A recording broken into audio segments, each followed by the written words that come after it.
you have reached to a zenith of almost the field which you have chosen. So I'm not reached yet to zenith. almost, sir. But then at this I'm stage, still learning. So at this stage, because even you Yeah. are almost in mid of your Okay, lives. yeah. So at this stage, earning this much, what do you aspire to?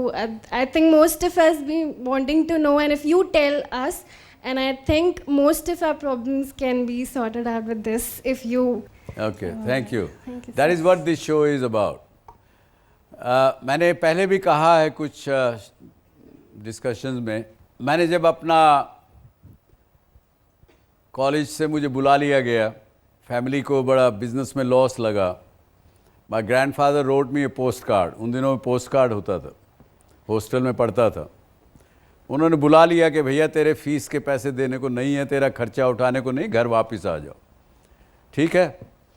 वहाँ से मैंने अपना काम शुरू किया.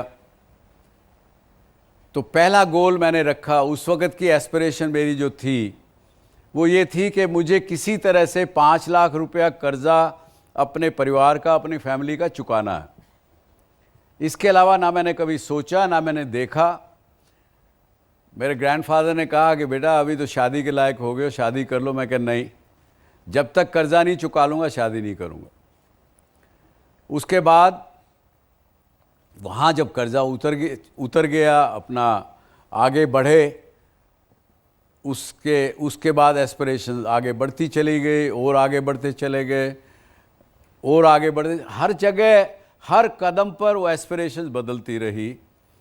मैंने अपने आप को इवॉल्व भी मैं करता रहा. मुझे कभी शर्म नहीं आई या डर नहीं लगा. बम्बई में गया, उस समय मैं 30 साल का था, अंग्रेज़ी उल्टी सीधी बोलता था, बैंकों के चेयरमैन से भी मिलता था और करता था, तो भी जो भी आता था मुंह में से बोल देता था. शाम को हमारे एक बैंकर दोस्त थे, मुझे करेक्ट करते थे कि आज तुमने ये गलत बोला, ये गलत बोला. आज भी इस शो को देख के एक लेडी हैं, मुझे अक्सर मेल लिखती हैं, और आज भी शायद वो देख रही होंगी, वो मुझे लिखती हैं कि आपने यहाँ गलत बोला, यहाँ गलत बोला. तो मैं ये कहता हूँ भैया मेरी मातृभाषा अंग्रेज़ी नहीं है, मुझे अगर उसमें गलती है तो कोई दिक्कत नहीं, as long as my communication is reaching to my audiences. तो इवॉल्व करते रहना चाहिए अपने आप को. आपने जैसे कहा, मैंने मजाक में आपको रिबर्ट किया कि मैं I have not reach to my zenith. Otherwise अगर मटेरियलिस्टिक वर्ल्ड में देखो तो I have achieved everything. Today I am one of the top 10 Indian richest person. What more do you want?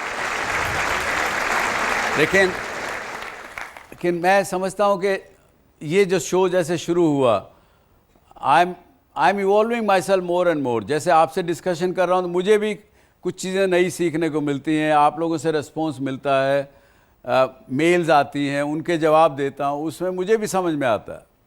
So I do, my aspiration as of today is that I don't want to die. ज़िंदगी में physically everybody has to die. लेकिन कुछ वो कहावत है पुरानी जो बचपन में समझ नहीं आती थी. हमारे एक स्कूल में मास्टर थे शास्त्री जी, वो हमको कहते थे, ये बातें पढ़ के सुनाते थे, लेकिन उस वक़्त समझ में नहीं आती थी. वो क्या कहते थे कि बेटा, कबीर का शायद दुआ है, जब तुम आए संसार में तुम जग हंसा तुम रोए, ऐसी करनी कर चलो तुम हंसो जग रोए. तो वही करना चाहता हूँ, इसी के लिए ये सब चल रहा है. जाने के 20 साल बाद, 50 साल बाद भी आप में से कोई कहे कि भाई मैंने वहाँ चितकारा इंस्टीट्यूशन में वो एक आदमी आया था 30 साल पहले, उसकी सुना था, उसने बात तो अच्छी की, उसकी वजह से मुझे ये करने को मिला या मैंने कुछ सीखने को मिला, that means I will be still alive at that time when you will be talking about me. Yes. Sir, my question is that in childhood, sir, we have different perceptions. Like, sir, we want what we want to be in life. But, sir, as we grow up, sir, we set a goal that what we want to achieve. But, sir, there are lots of things in external environment that affect our mind. Like in family sir, like घर वाले बोलेंगे कि अगर तू यहाँ जा रहा है तो तू ये चीज़ कैसे करेगा. And sir my biggest problem is that sir I think about more luck. Like sir, we do had the talent that what we want to achieve, but sir I think luck is also a main factor that affect our talent. So sir, basically sir, I want to ask that is there any connection between talent and luck?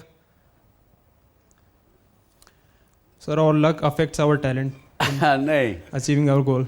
नहीं, talent और luck में कोई connection नहीं है, लेकिन आपके efforts और results में हो सकता है. मैं ऐसा कहूँगा आपको इस बात का जवाब कि आप क्या मेहनत तो हमको करनी पड़ेगी, कर्म तो करना पड़ेगा, लेकिन भगवत गीता में कुछ अलग कहा इसके बारे में. मैं उसमें थोड़ा सा संशोधन मैंने अपने आप से किया कि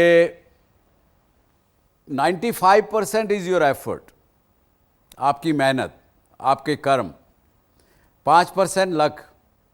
लेकिन वो 5% के बिना शायद 95% ज़ीरो हो सकता है. इतना ही लक का कनेक्शन है, इससे ज़्यादा नहीं. जो मैनेजमेंट गुरुज हैं उन्होंने कहा कि हम जब भी प्रेजेंट में नहीं रहते हैं, हम अपने आप को पास्ट या फ्यूचर में ले जाते हैं. हमारे दिमाग को, अपने दिमाग को पास्ट या फ्यूचर में जाने देते हैं प्रेजेंट में रहे बिना. तो जो हमारा एक्शन इस समय हो रहा है, that will not be dynamic, that will not be perfect. भूतकाल व्याकुल करे या भविष्य भरमाए, वर्तमान में जो जिए तो जीना आ जाए.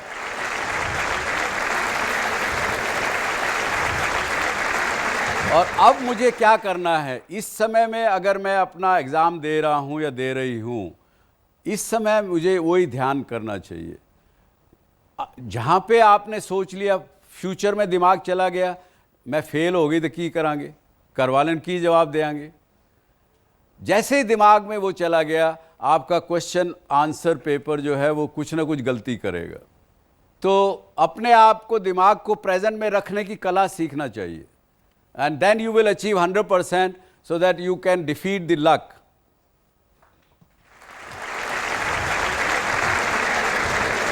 एक और कॉलर बाहर से भी कर रहे हैं, सुनील कुमार गर्ग फ्रॉम साहिबाबाद.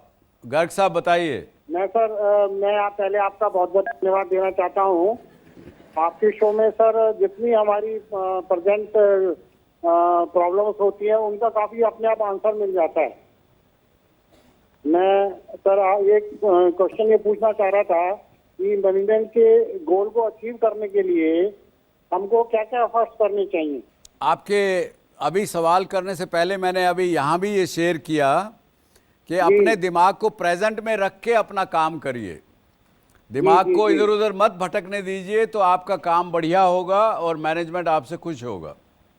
सही बात है सर, ये आपने बहुत अच्छा बताया मुझे. Thank you.